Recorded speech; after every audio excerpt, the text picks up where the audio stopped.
దేవుని నామానికి మహిమ కలుగును గాక. కృపావాక్యాన్ని వీక్షిస్తున్న దేవుని బిడ్డలందరికీ వందనాలు.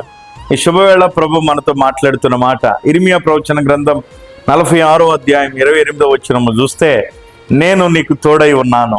ఆయన మనకు తోడై ఉంటాడు. ఆయన మనకు తోడై ఉంటే మన జీవితంలో ఎదురవుతున్న భయాలన్నీ ఆయన తొలగిస్తాడు. ఈ రోజున మనిషికి పట్టి పిడుస్తున్న భయాలు ఏంటి, ఆ భయాల్లో ఆయన తోడై ఉండి ఎలా తొలగిస్తాడో ఒక 3 మాటలు ధ్యానం చేద్దాం. మొదటిగా ఆదికాండం 3వ అధ్యాయం 10వ వచనాన్ని చూస్తే, పాపపు భయం ఆదాములో కనబడినది. ప్రభు మాట్లాడుతా, ఆదామా నీవెక్కడ అన్నప్పుడు ఆదాము సమాధానం ఇవ్వలేకపోయాడు.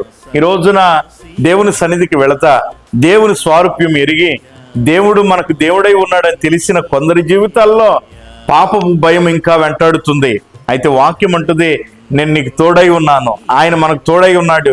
నువ్వు ఏ పాపము చేత నువ్వు కృంగిపోతున్నావో ఈ శుభవేళ ఈ వాక్యాన్ని వింటున్న నీవు ఓ తీర్మానం చేసుకొని, నాయనా నీ రక్తము చేత నన్ను శుద్ధిని చేయి, నా పాప భయం అంతటిని నువ్వు తొలగించు ప్రభువా అని నీవు గనక ప్రభువుని వేడుకొనగలిగితే నీ ఇంట నిలబడిన ఆ పాపపు బీజాన్ని పుక్కటి వేళతో సహా దేవుడు పెకిలించి వేస్తాడు.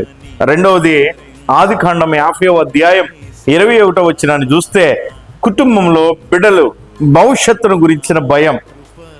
ఈ రోజున చాలా మంది కుటుంబాల్లో ఇదే భయం వెంటాడుతుందండి. బిడ్డలు బాగుండాలి, వారి భవిష్యత్తు ఏమవుతుందో, వారి స్థితిగతి ఏమవుతుందో. నేను అంటాను, యోసేపు స్థితిగతి యాకోబుకు తెలుసా? తెలియదు కదా. కానీ యాకోబు కడుపున పుట్టిన యోసేపు స్థితిగతిని ఎరిగిన దేవుడు నీ స్థితిగతిని ఎరగడా? నీ బిడ్డల స్థితిగతిని ఎరగడా? భవిష్యత్తు ఆయన చేతిలో ఉన్నది. చాలా మందిని నేను చూశాను, మంచివాడు అన్నవాడు కూడా చెడ్డ స్థితిలోనికి వెళ్ళిన వాడు కనబడతారు. చెడ్డవాళ్ళు, వీళ్ళ బ్రతుకు మారదు అనుకున్న వాళ్ళు మంచివారిగా దేవుని పత్రికలుగా ఉన్న వాళ్ళు ఎందరో ఉన్నారు. కాబట్టి నీ బిడల భవిష్యత్తు గురించి, కుటుంబ భవిష్యత్తు గురించి కలవరపడకండి.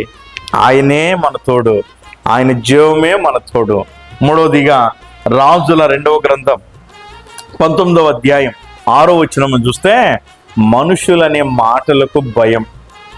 అష్షూరు రాజు హిజ్కియా మీద ఎన్నెన్నో వదంతులు వదిలాడు. నరము లేని నాలుక ఎన్నెన్నో మాటలు అంటూ ఉంటారు. వాక్యం వింటున్నారు కదా, ధైర్యం తెచ్చుకో. మనుషులని మాటల భయము నుంచి ఆయన నిన్ను నన్ను విడిపించగలిగిన వాడు. ఆయన మనతోడు. అష్షూరు రాజు, వారి పనివారు, వారి సైన్యం అన్నటువంటి మాటలన్నీ దేవుడు తిప్పుకొట్టాడు. హిజ్కియాకు ఆయుష్ను పెంచాడు, కృపగలిగినటువంటి రాజ్యాన్ని స్థిరపరిచాడు. నీ కుటుంబాన్ని అంటున్న వారందరినీ చూసి కలవరపడుతున్నావా? ఆ మాటల నుంచి దేవుడు విడిపిస్తాడు. నా దేవుడు అట్టి కృప మనందరికీ ఇచ్చును గాక. నేను నీకు తోడై ఉన్నాను. ఇది ఆయన అభయం. ఈ దినములో నీ జీవితంలో అది జరిగించును గాక. చిన్న ప్రార్థన చేసుకుందాం. దయగల తండ్రి, నువ్వు మా తోడు ఉంటానన్నావు. మనుషులని మాటల నుంచి, పాపపు భయము నుంచి, మా బిడ్డల భవిష్యత్తుల, కుటుంబ భవిష్యత్తుల భయము నుంచి మమ్మల్ని విడిపించి నడిపిస్తానన్నావు.